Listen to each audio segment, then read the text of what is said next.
Elles sont 13 femmes malentendantes qui ont été récompensées lors du concours Reine de l'alphabétisation. Un concours visant à sensibiliser les décideurs sur le problème de l'alphabétisation en Côte d'Ivoire. Il est initié par l'association Nid d'Espoir. Les Reines de l'alphabétisation, c'est un concours qui a sa deuxième édition. Et ce concours est fait dans le but d'aider les femmes à sortir de l'obscurité. L'obscurité, c'est quoi? C'est l'analphabétisme. Une femme, tu ne sais pas lire, tu ne sais pas écrire. Quelle éducation tu comptes donner à ton enfant? Donc voilà le but même du concours, c'est d'encourager, de motiver ces femmes-là à s'alphabétiser. Ces candidates, au nombre de 30, ont été évaluées sur plusieurs épreuves, dont la lecture, l'orthographe et la dictée. La spécificité pour ce concours, c'est qu'il prend en compte l'école, les malentendants, parce qu'on parle de l'école de l'éducation inclusive.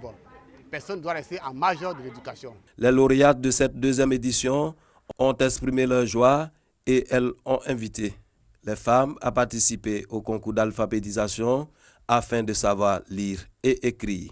On est au même type de niveau, donc je leur demande de venir apprendre à lire et à écrire. Le concours Reine d'alphabétisation a vu la participation de plusieurs femmes du district d'Abidjan, de Dabou et de Sikensi.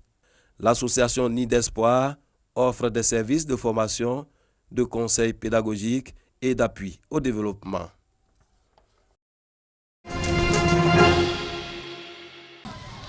Quand le véhicule du Père Noël franchit le portail, c'est la joie dans le cœur des enfants.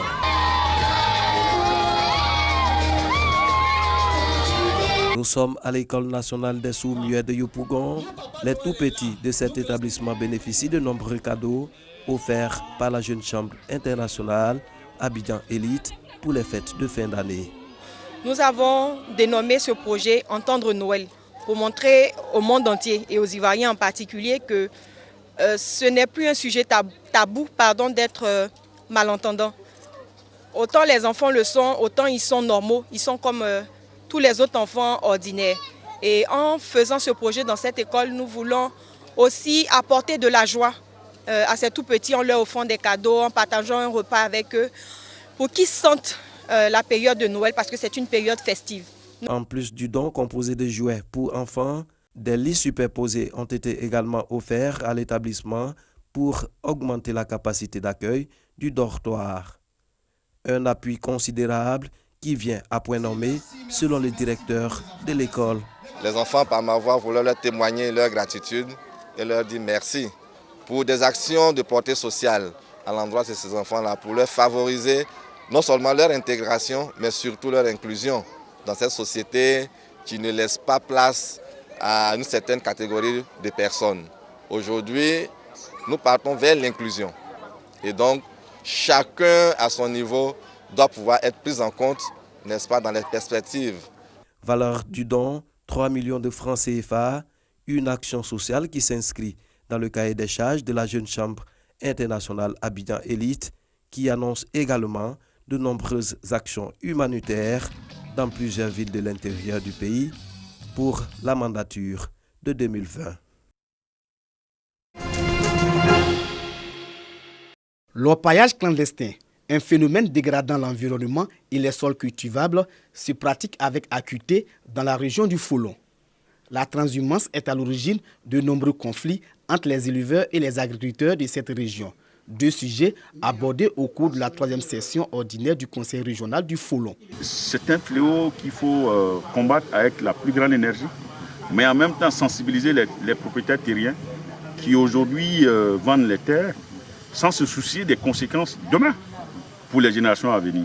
Des échanges qui ont permis aux conseillers régionaux et aux populations de proposer des ébauches de solutions. Le président du Conseil régional du Foulon a exhorté les propriétaires terriens à plus de vigilance. Pour Cissé Sendou, l'orpaillage clandestin et la transhumance mettent en péril la survie de l'agriculture et affectent la cohésion sociale. Au niveau de la transhumance, qui n'est pas maîtrisée jusqu'à présent, nous avons vraiment les conflits récurrents entre éleveurs et agriculteurs.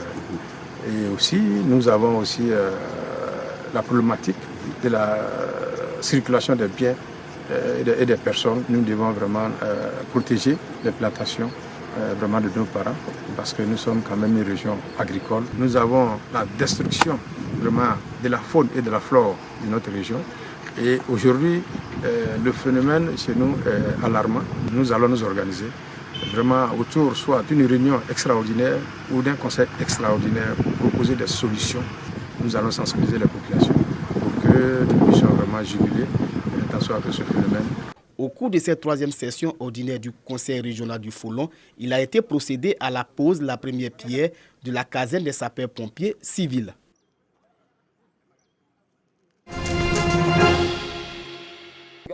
Des balais, des perles et des râteaux. Les volontaires de l'Union des femmes entrepreneurs de Côte d'Ivoire et l'Union des jeunes de la commune de Port-Bouët donnent le ton à l'activité du grand ménage à Gonzagueville dans la commune de Port-Bouët. Caniveaux et rues sont pris d'assaut pour le curage et le nettoyage. Objectif, rendre propre leur environnement. Ce n'est pas l'État qui va venir balayer devant nos portes. Donc l'Union des femmes entrepreneurs a décidé d'organiser cette activité afin de sensibiliser la population à adhérer à rendre l'environnement propre et sain. Parce que dans la saleté, on ne peut rien faire. On risque de tomber malade et puis tout le temps dépenser. L'insalubrité est l'une des causes essentielles des maladies au sein de la société. Pour Yapo Brou, représentant le ministre de la Salubrité, les populations de Port-Bouët doivent s'impliquer dans l'assainissement de leur commune. L'Union des femmes nous a dit que lorsqu'un environnement est sain, évidemment, il y a la santé qui suit. Et c'est un des objectifs du ministère de l'Environnement, faire en sorte que nous vivons dans un environnement sain. Dans un environnement sain, dénué de toute pollution, nous vous encourageons toutes, mesdames de l'Union des femmes entrepreneurs, de persévérer dans cette action. Et à travers vous, encourager toute la population de Gonzague, pour ne pas dire la population de Côte d'Ivoire, mais aujourd'hui en ce qui nous concerne la population de Gonzagueville, vous encourager à vous approprier la lutte pour un environnement sain. Une centaine de femmes et de jeunes de Gonzagueville ont participé à cette opération Grand Ménage initiée par l'État de Côte d'Ivoire en vue de permettre à la population de vivre dans un environnement sain.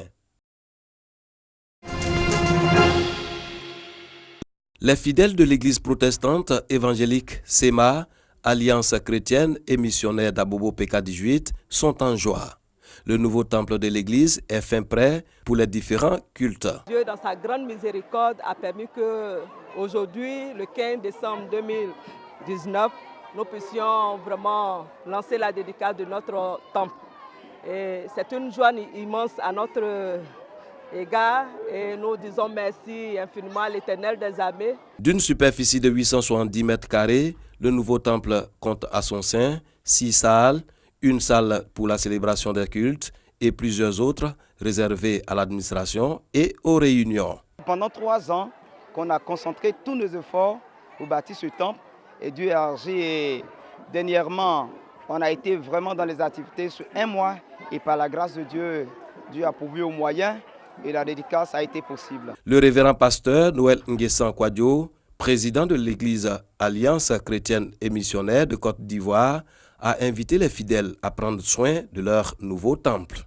Il y a certes le temple physique que nous sommes en train de dédier à Dieu, mais le chrétien doit aussi comprendre que son corps est le temple de Dieu. Et de même qu'il doit veiller à ce que le temple physique soit en bon état, il doit veiller aussi à ce que son corps soit en bon état et que son corps devienne un instrument pour servir Dieu et pour servir sa société et sa nation. Présent en Côte d'Ivoire depuis 1930, l'église protestante évangélique SEMA compte à ce jour 4500 lieux de culte, 536 pasteurs en activité et environ 1000 fidèles.